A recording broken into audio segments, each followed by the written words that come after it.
Hey guys, what is going on? Welcome back to another Codeland Retreat video. I know it's been a week since I've uploaded, and it was because it was because of Diwali. I wasn't able to find time to record a video. So today, um, I have added logarithms to this code, which is mathlib. If you haven't seen the episodes before this, do be sure to see those, because without it you won't be able to understand what I'm doing here. So mathlib is a Python package that I'm trying to design, which deals with aspects of mathematics. I have done set theory, progressions, etc., etc. I'll leave an annotation somewhere on the top left or the top right of the screen, which is a link to the playlist. I've added a few things. I've added logarithm, I've added factorial, I've added a relation, which is another thing, and also I've done simple interest and compound interest. So today's video we are going to be going through how this whether this thing works properly, and also how this code works. So before we get into it, to be sure to scroll down, click the like button if you really like my videos, and if you want to get notified every time I upload, you can click the subscribe button, and also click the bell icon, because YouTube won't be able to notify you otherwise. And with that, let's get into the demonstration of this. Okay, so first of all, let me talk about the improvements I've done to set theory. Now, in set theory was my first episode, and in that I realized that you can only find the union, intersection, and complement of two sets, whereas in set theory you can find it of infinitely number sets. So I have added three functions: multi-union, multi-intersection, and multi-complement. Let's have an example. Okay, so I'll create a universal set called, let's say, the numbers from 1 to 15. Okay, so 1, 2, 3, 4, 5.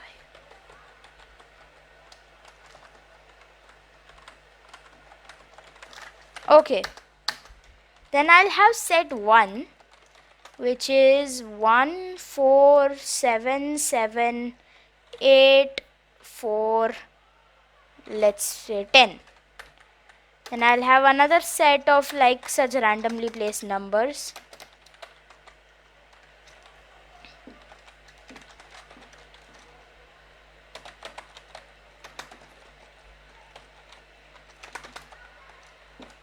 Okay, and lastly I'll have a third set for this, which also will have some numbers like this.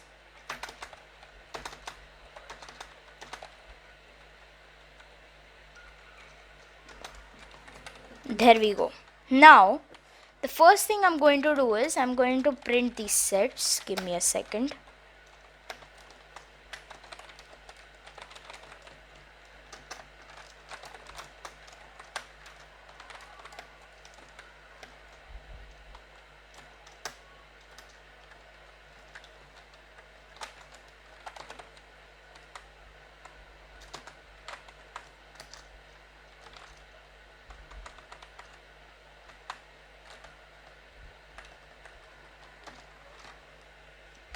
Okay, so if we print this, we see that the sets are working properly. These are normal sets. Now, what if I want to find the union of all three, and also the intersection of all three? Let's see. So we use this thing called multi-union. This is the function we are using. So first of all, I'll add this to a particular variable. I'll assign it, and over here what it takes in is it takes in a list of sets.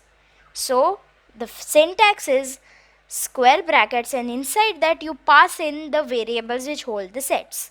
So that would be set 1, set 2, and set 3 in this case.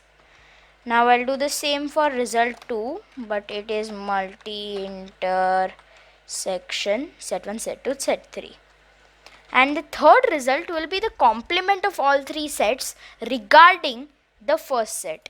Now for this over here, for multi-complement, it is the universal set and the list of sets. There can be only one universal set that's to be mentioned. Then I can take in, first I enter U set and then I enter the set of sets, which is this. So now if I print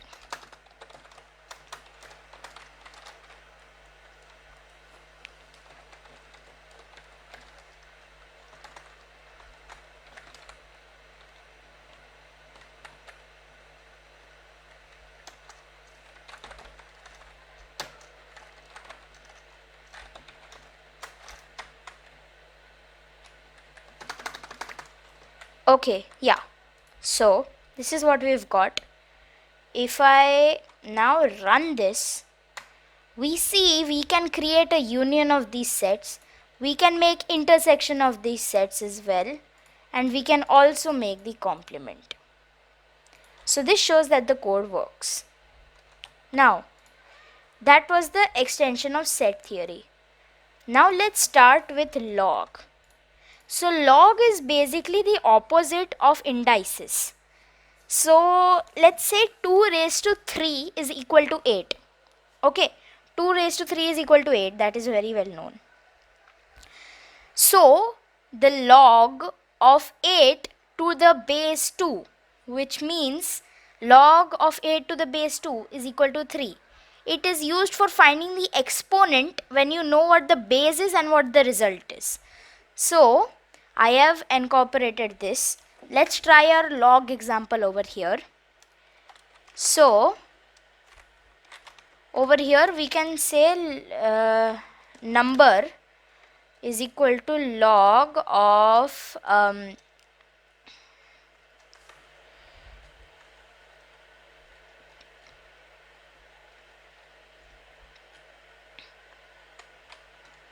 okay, yeah, so we take in a number here which we have to take the log, and this is the result in 2 raised to 3 equal to 8. So we put in 8, and over here the base is 2 because that is what is on that the exponent is raised. Okay, so now if we print num 3, correct. Okay, now in mathematics it is assumed if you don't enter a base, the base is 10. So if I just do this and I print num2, 3 and 3, because 10 raised to the power of 3 is 1000, and so this derives the exponent from it. So that was the log. Now factorial is pretty easy. Factorial is, see, 5 factorial. Factorial is expressed in the form of this exclamation mark. So 5 factorial is equal to 5 times 4 times 3 times 2 times 1. So that goes for all other factorials. It is multiplication of itself with all the numbers that go behind it. So 5 times 4 times 3 2 and 1. That's how it is. So if I just take this and if I type factorial of say 5 and if I print this, oops, this is supposed to be, yeah, so if we, okay, so if we run this, we get 120, which is indeed 5 times 4 times 3 times 2 times 1. That's why that shows that it's working. Now relation is, let's say you pass in a number x, then there is some sort of function that happens over here, and then y. This will equal to a certain RHS or a result. Okay. Now usually this would be known, this thing would be known, one of these would be known and the RHS would be known. Okay, and one of these three variables would be known, in which case it would be possible to figure out what would be the missing one. Okay, but in this case we are doing the opposite. We know x, we know y, and we know the RHS. We don't know the operation which is taking place in the middle of them.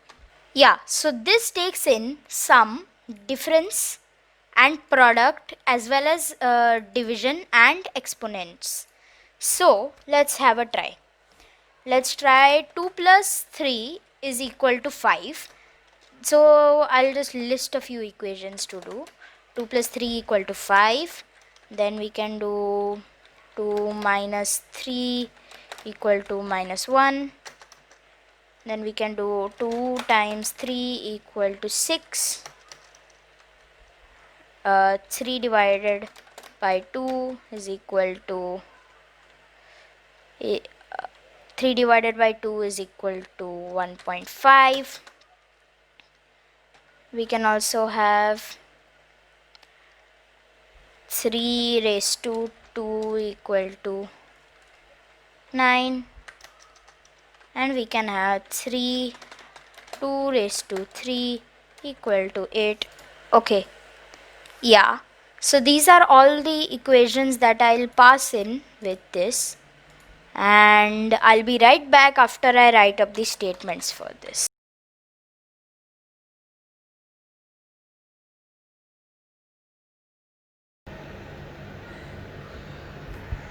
Okay guys, so I am done with entering the values, and now I have the relations. If I run this, we can see we've got all the outputs as we required over here. This program has used only 3 inputs, which is LHS1, LHS2, as well as the RHS, to find relations between them. And rest, there is simple, compound and interest. Simple and compound interest. I actually am not going to be demonstrating this because this is pretty straightforward. It is just using the simple and compound interest formulas in order to show return the result, like PRT upon 100, etc., etc. So now we'll go into how I did the multi-union, intersection and complement. Yeah, so we take a set called the raw sum, and we basically take all the elements from every set in the list of sets and add it to the raw sum. Then we make a set of it which removes any repeating values, and we return dot elements, which returns it as a Python list. I've done similar things with intersection over here, but I've just checked if there are any common between all of the elements in all of these sets. That is how it is. And multi-complement is pretty easy. For that, I just take complement of the universal set, an actual complement of the universal set, along with the set of the multi-union of sets, because that gives a list of which is virtually the union of all of those. And then afterwards, if we take a set, it cancels any of the, it turns it into a Python set object and not a list object. Okay, so now if we go down to log. Yeah, so log has this sort of code which uses switch as a boolean switch.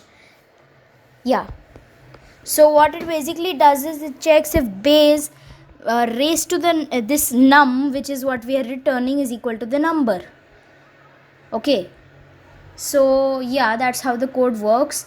If it checks, it starts num as 0 and then it keeps incrementing to num. If it is not equal to base raised to num, if it is not equal to the number they entered, then they will the code will break. If it is not equal, it will append 1 to the number, otherwise it will break out of the loop. Why the hell? Okay, next we start with factorial. Over here it's pretty easy. We take numbers from the range of 1 to the number and multiply it to num and then return num. That will give us the factorial. For relation, it is similar to my find trend that I had done before. So over here I find the sum, the differences, the product, two different divisions, differences and two exponents, each relating to the order of the LHS elements. Then I have this huge if else thing. I would wish Python would have integrated switch cases into it, but it seems not. And finally, I have the simple interest and compound interest formulas, which are just the actual formulas made into code.